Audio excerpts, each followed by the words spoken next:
Hola, buenos días. Mi nombre es Andrés Mesmer y soy el decano académico del Seminario Teológico de Sevilla. Y hoy me gustaría interactuar un poco con este artículo publicado en Lupa Protestante, escrito por Joseba Prieto, Ortodoxia o herejía, una dialéctica transformadora. Bueno, primero me gustaría agradecer al autor, no le conozco, pero este artículo está bien escrito, el artículo, que tiene una estructura lógica y es relativamente fácil de entender, de seguir el argumento del autor. Así que para mis alumnos, por favor, prestar atención a la estructura, cómo va introduciendo, concluyendo, desarrollando el argumento, etc. Ortodoxia o herejía, una dialéctica transformadora.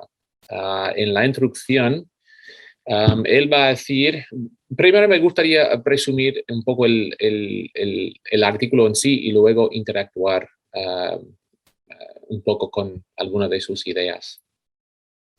Va a decir aquí que la herejía y la ortodoxia, la línea entre la herejía y la ortodoxia a veces no es tan clara como nos gustaría pensar. Y aquí dice el último párrafo, en las siguientes líneas, desarrolla esta relación entre ortodoxia y heterodoxia en la Iglesia antigua, una relación dialéctica que ha dado forma al cristianismo tal y como lo conocemos. Aquí vemos muy claramente lo que quiere hacer con este artículo. Empezando en la segunda sección, ortodoxia y heterodoxia en la Iglesia antigua, él va a decir que la herejía no tiene esa connotación mala, pues por lo menos no siempre ha tenido esa connotación negativa, sino una connotación neutra, es decir, herejía no necesariamente es algo malo, sino una opinión entre varias otras opiniones. Y por lo tanto, dice el autor, la ortodoxia fue una opinión entre otras. Vamos a volver a hablar de lo que está diciendo, pero esto es su argumento, es lo que va a decir aquí, que la ortodoxia realmente fue una opinión entre otras en los primeros siglos del cristianismo. Y en esta parte de aquí, la pluralidad de los cristianismos primitivos, él va a hacer el argumento que no deberíamos hablar del cristianismo como una entidad, sino de varios cristianismos. Da el ejemplo de Hechos 6, donde tenemos helenistas y hebreos. Y siguiendo Gerd Thiessen, va a dar los cuatro grupos, los cuatro cristianismos principales. El cristianismo paulino, basado obviamente en Paulo, el judeocristianismo, de la figura de Santiago de Jerusalén, los llamados falsos hermanos de Gálatas 2. Número 3, el cristianismo sinóptico, y esto, como él dice, es difícil de determinar. Y número 4, el cristianismo joánico, basado en la evangelización de los helenistas y las cartas de Juan. En la tercera sección habla de la Iglesia católica, de cómo llegamos a tener una iglesia, es decir, la ortodoxia, y habla de dos fuerzas principales, el gnosticismo por un lado y el he puesto aquí monasticismo, aquí no es monasticismo. ¿Qué ha puesto aquí? Montanismo, perdón, tengo aquí monasticismo.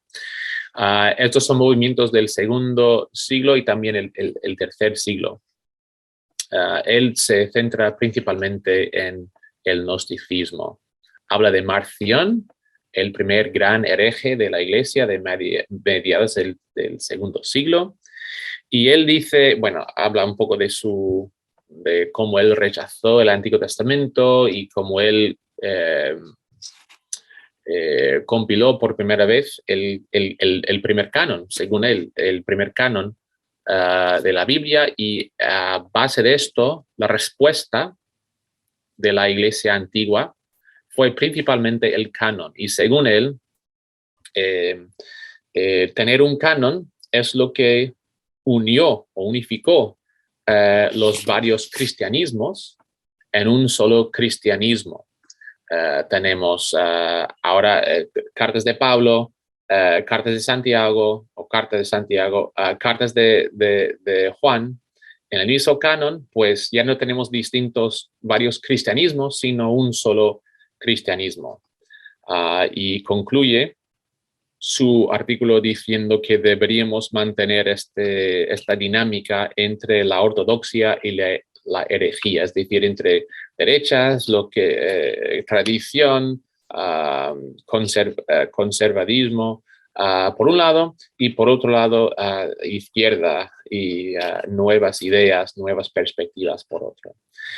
Ok, vamos a interactuar un poco con su artículo y me gustaría ir a algunos textos de la Biblia. Perdón, no estoy en el texto correcto. Voy a empezar en Gálatas 2. Ok. Me gustaría interactuar con esta idea de si la ortodoxia, tal y como la conocemos, es realmente la ortodoxia o simplemente una opinión entre otras y que realmente es tan herética o tan ortodoxa como el gnosticismo, montanismo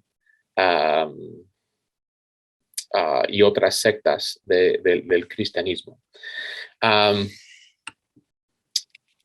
Ok, primero, claro, tenemos que reconocer, y debemos reconocer que en la iglesia primitiva hubo cierto nivel de diversidad, está obvio. Nos ha dado un ejemplo de Hechos 6, diversidad, por decirlo así, entre helenistas y hebreos. Ahora, esa diversidad no fue una diversidad teológica, el ejemplo que nos ha dado, sino una diversidad lingüística. Algunos hablaban hebreo, otros griego, y que hubo un debate a base de eso, de dar preferencia a cierto grupo lingüístico. Esto no es diversidad teológica. Entonces, pero hay otros ejemplos de ver cierto nivel de diversidad, por lo menos práctica, sino también teológica. Por ejemplo, en Hechos 21, pues sí, vamos a volver a Hechos 21. Empezando en versículo 17. Cuando llegamos a Lucas y Pablo y otros a Jerusalén, los hermanos nos recibieron con gozo. Al día siguiente, Pablo entró con nosotros a ver a Jacobo y se hallaban reunidos todos los ancianos, a los cuales después de haberlos saludado les contó lo que Dios había hecho, etc.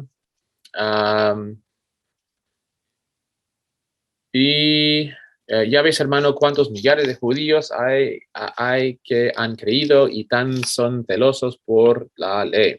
Y todos son celosos por la ley. Pero se les ha informado en cuanto a ti, que enseñas a todos los judíos que están entre los gentiles a apostatar de Moisés, diciéndoles que no circunciden a los hijos, etcétera, etcétera. Versículo 23. Hay pues esto que decimos, hay entre nosotros 4 hombres que tienen obligación de cumplir voto, tómalos contigo, purifícate y con ellos y pagan sus gastos para que se rasuren la cabeza, etcétera, etcétera. Aquí tenemos diversidad en la iglesia con respecto a cómo vivir. ¿Okay? Pablo está viviendo entre los gentiles y no vive como los judíos, pero volviendo a Jerusalén, pues la iglesia dice, por favor, estás entre nosotros, vive como nosotros. Ahí tenemos diversidad en la iglesia. O Romanos 14 y 15, comer y beber o no, guardar ciertos días o no, etcétera, etcétera. Entonces, a cierto nivel, sí, claro, hay diversidad en la iglesia y deberíamos celebrar esta diversidad también. Es lo que nos enriquece, ¿no? Eso por un lado. Ahora, ¿podemos llamar esto cristianismos? No, porque ni Santiago, ni Pablo, ni los otros lo veían así. Ellos nos dijeron, sí, pues sois un cristianismo y nosotros somos otro. No podemos tener comunión eucarística, es decir, no podemos celebrar juntos la Santa Cena. No, eso no existía. Seguían celebrando juntos la Santa Cena. Eran una sola iglesia. Así es como se veían. Pablo recaudando fondos entre sus iglesias paulinas, según este autor, para donar el dinero a las iglesias judeocristianas, según este autor. O sea, eran una sola iglesia, un solo cristianismo.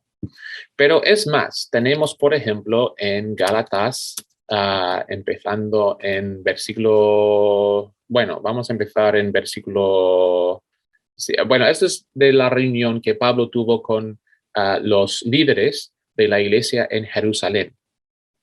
Y él dice que hablamos, versículo 7, antes por el contrario, como vieron que me había sido encomendado el evangelio de la incircuncisión, como a Pedro el de la circuncisión, pues el que actuó en Pedro para el apostolado de la circuncisión actuó también en mí con los gentiles. Aquí versículo 9, y reconociendo la gracia que me había sido dada, Jacobo, Cefas y Juan, ellos, ellos son de este otro cristianismo, según este autor, que eran considerados como columnas, nos dieron a mí y a Bernabé la diestra en señal de compañerismo, para que nosotros fuéramos a los gentiles y ellos a los de la circuncisión.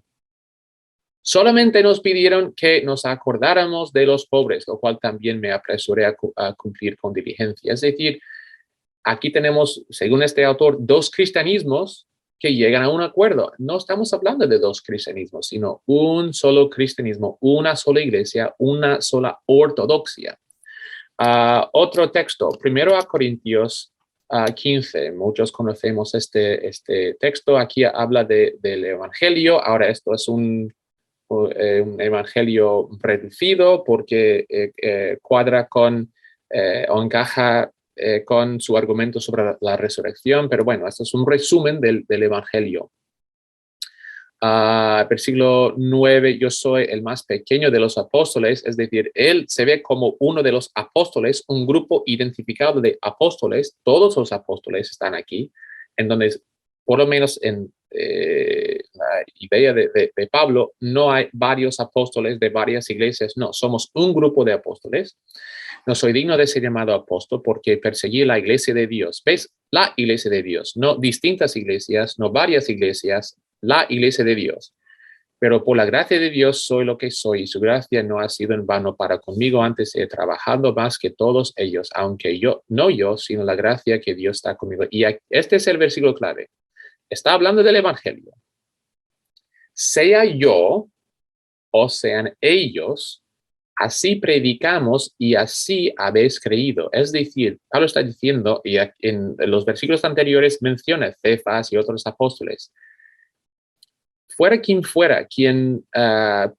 predicó, alguien predicó el evangelio, pero es el mismo evangelio.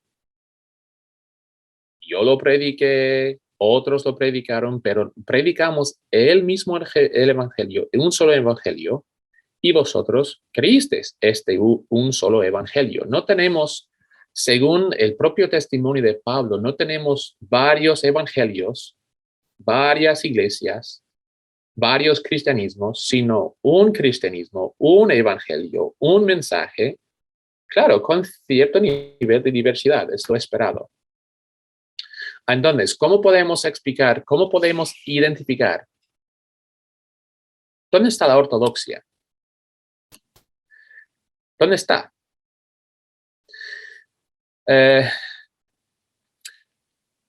Yo creo que la vía más segura que seguir es basarnos en la predicación apostólica que encontramos en el Nuevo Testamento.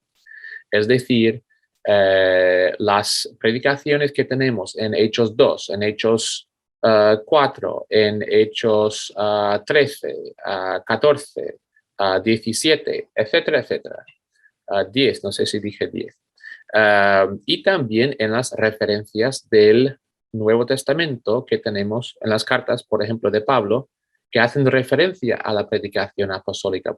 Por ejemplo, 1 de Corintios 15, este es el evangelio que os prediqué, etcétera, etcétera.